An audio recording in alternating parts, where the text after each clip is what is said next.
Good afternoon po. Isang mapagpalang hapon po sa atin mga kapatid. Ay naway nasa mabuting kalagayan kayo sa biyaya ng Panginoon. Sa hapong ito po mga kapatid ay nais ko lang pong mag-share ng salita ng ating Panginoong Diyos. Sa biyaya po na patnubay ng banal na Espiritu may naintindihan po ako sa talata na ito. At nais ko lang pong i-share. So sana ay biyayaan tayo ng Panginoon na ma-share ko po ng maayos sa inyo. Ang topics po natin sa tanghaling ito ay ang mabuting Samaritano. Mga kapatid, ito po yung topics natin ngayon. So ang sa unang talata po doon sa mabuting Samaritano na kwento, mga kapatid, kaya naikwento po yun ng Panginoong Jesucristo dahil po mayroong isang iskriba. Gusto po siyang siluin nun. Ang tanong po ng iskriba nung una sa kanya ay kung paano po daw makamit ang buhay na walang hanggan. Kaya ang sabi ng Panginoong Jesucristo, at dahil batid naman po niya na bihasa sa kautusan ng iskriba na yon, binalik din niya ang tanong sa pagtatanong na ano ba ang nakasulat roon. Yan yung tanong ulit na tanong ng Panginoong Jesucristo pabalik sa iskriba. At ang sagot naman ng iskriba ay ibigin mo ang iyong Diyos ng buong puso, buong kaluluwa, buong lakas at ng buong pag-iisip. At ibigin mo ang iyong kapwa gaya ng iyong sarili. Iyon yung sinagot ng iskriba. So sabi ng Panginoong Hesus, tama ka dyan. Ngunit ang iskriba ay ayaw mapahiya, kaya tinanong niya ulit ang ating Panginoong Jesucristo. At ang tanong niya ay sino naman ang aking kapwa. Kaya doon na nagbigay ng kwento ang ating Panginoong Jesucristo, at yung kwento na yon may halong patalingaga. At doon sa kwento yun, mayroong malaking sa buhay natin bilang manampalataya. Makakuha po tayo ng aral doon. So ang kwento po about Samaritano, ang sabi po ng Panginoong Hesus, mayroon daw pong isang naglalakbay mula po Jerusalem hanggang Jericho. Ngayon, pagdating sa kalagitnaan ng kanyang paglalakbay ay hinaharang po siya ng mga tulisan. Hinubaran po siya at binugbog, and then iniwan na halos patay na. So ngayon mga kapatid, mayroon daw na padaan na ayon doon sa kwento, saserdote mga kapatid. So saserdote, yan? Ano ng simbahan yan? So parang kung sa pari. So yan? Talagang sila yung inanuhan ng kautusan. At gayon mga kapatid, nang siya ay dumaan, yung saserdote, tiningnan lang po niya yung lang daw niya yung sugatan na nakahandusay, yung tinulis, hold up. Tiningnan lang niya, tapos lumihis siya ng daan at umalis. Iniwan niya. And then pagkatapos mayroon na namang dumaan daw na libeta. Yung libeta ganun din yun, mananampalataya din yun. Reliyoso, yung mga libeta. So ganun din ang ginawa niya. Tiningnan lang din niya. Tapos lumihis ng daan at umalis. Ngunit mayroon daw napadaan. Napadaan lang doon na isang Samaritano. Yung Samaritano kasi mga kapatid, estranghero yan dayo. So napadaan lang daw doon sa daan na yun. So nung makita daw niya ang sugatan, bumaba daw siya sa kanyang asno. Nilinis daw niya yung sugat ng tao na iniwang hubad. Tapos nilinis, binuhusan niya ng langis, sinakay daw sa kanyang asno. at dinala daw doon sa bahay panuluyan, sa kung sa pagamutan. Yun mga kapatid, pagamutan, bahay pagamutan. Ngayon binayaran daw niya yung billings, yung bayarin. Tapos sinabihan pa daw niya yung tagapangalaga na alagaan mo yan, at kung mayroon mang kulang na kabayaran, bayaran ko na lang pagbalik. So tapos tinanong ng Panginoong Jesucristo ang eskriba sa mga iyon, sino ang nagpapakilala ng pakikipagkapwa?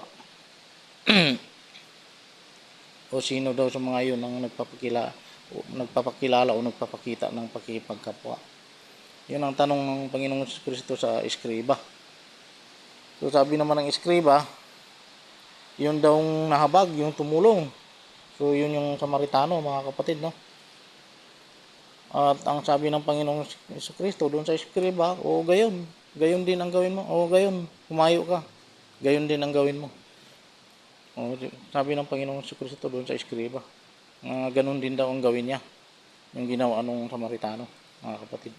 So ang explanation ko po dito, mga kapatid, unang-una yung mga kapatid, yung pagtatangi. Itinuturo dito na huwag kang magtatangi ng tao. Tapos yung pangalawa, o yung pinakadabis talaga, pinakamahalaga, yung pag-ibig. Kaya nga ayon sa banal na kasulatan, talagang napakadakila ng pag-ibig. Kasi yung pag-ibig, hindi ka makagawa ng mabuti kung wala kang pag-ibig. Yung yung saserdote na dumaan, mga kapatid, yung unang dumaan, yung saserdote, nawala sa kanya yung pag-ibig. At yan, malaking aral sa atin dahil tayo mananampalataya din. Yung saserdote, alagad din ng simbahan yun. Pero ganun lang nangyari, nawala sa kanya ang pag-ibig. Mayroon nga siyang panampalataya, wala naman siyang pag-ibig. Kasi hindi niya tinulungan, lumihis siya. Marahil ay natakot siguro siya na baka madamay siya o madamay siya dun sa sa tao na yun, o baka magastusan pa siya. So ganun din ang Levita. Samantalang mga alagad ng simbahan yun at mga reliyosong tao tulad natin. Kaya mga kapatid, napakahalaga talaga na mayroon kang pag-ibig. Ayon po nga sa isang talata sa Bible, ako mayroong 100 pananampalataya, ngunit wala naman akong pag-ibig, wala talaga. Useless. Kahit na ilang ibayo pa ng pananampalataya mo, kung wala ka namang pag-ibig. Kaya ang pag-ibig talaga ang pinakadakila, yun yung sabi sa Biblia. Kasi ang Diyos ay pag-ibig. Ayon nga dun sa unang talata, yung sinabi ng eskriba na ibigin mo ang Panginoon mong Diyos ng buong puso, ng buong kaluluwa, ng buong lakas at buong pag-iisip. Tapos ibigin mo din ang iyong kapwa gaya ng iyong sarili.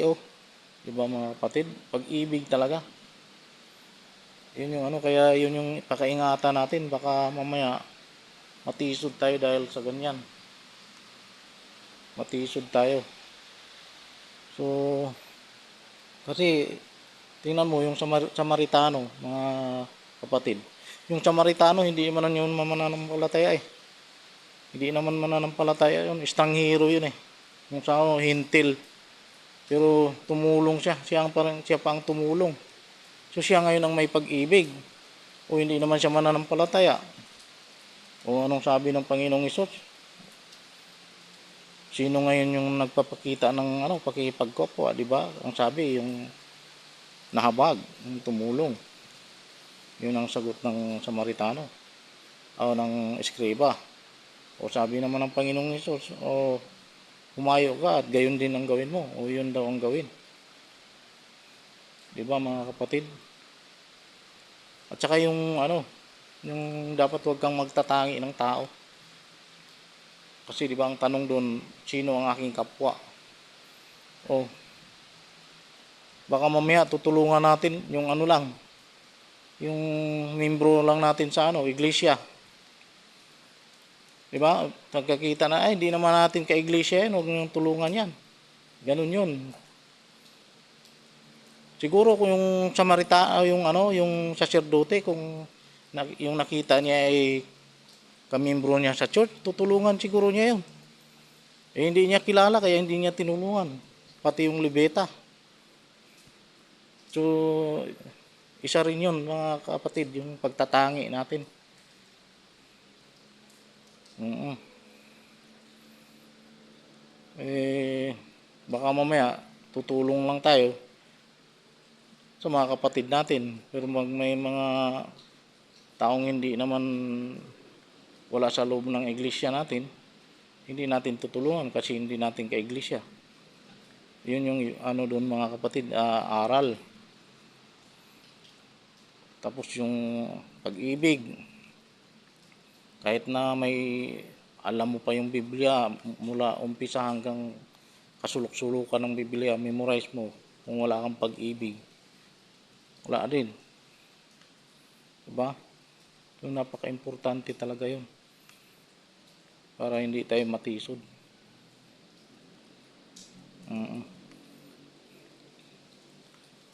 At yung ano,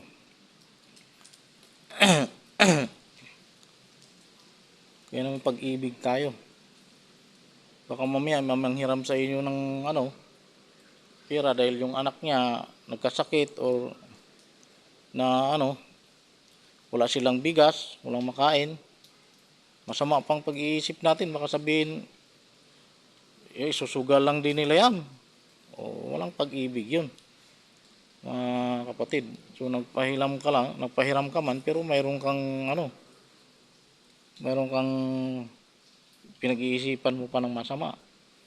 Diba? Eh, pag nagpahiram ka, dapat taos puso. Hayaan mo na, kung gawin nilang ano, kung ano nila sa masama yung pinahiram mo, di Diyos na ang kalaban nila. Hindi na tayo. At tayo, nagbigay tayo sa dahil iniibig natin sila. Kaya yun ang ano mga kapatid, no? Dapat mayroon talaga tayong pag-ibig at huwag tayong magtatangi ng tao. Na tutulungan lang natin yung kakilala natin, yung membro natin sa church, no? Katulad nung ginawa ng Samaritano, hindi naman niya kilala yun eh. Kasi naparaan nga lang siya doon eh, at saka dayuhan yun siya eh. Pero tinulungan pa rin niya, hindi siya nag-aalinlangan. Dapat ganun. So mga kapatid, pakatandaan po natin. Salamat po sa biyaya ng Panginoon, ano, sa gabay ng banal na Espiritu. Sana maunawaan niyo po at nakapagbigay aral po sa inyo ang tinatalakay natin ngayon. Ang papuri po ay lahat ay atin pong ibinabalik sa ating Panginoong Hesus sa aral na ito ngayon. So, bye-bye and God bless po.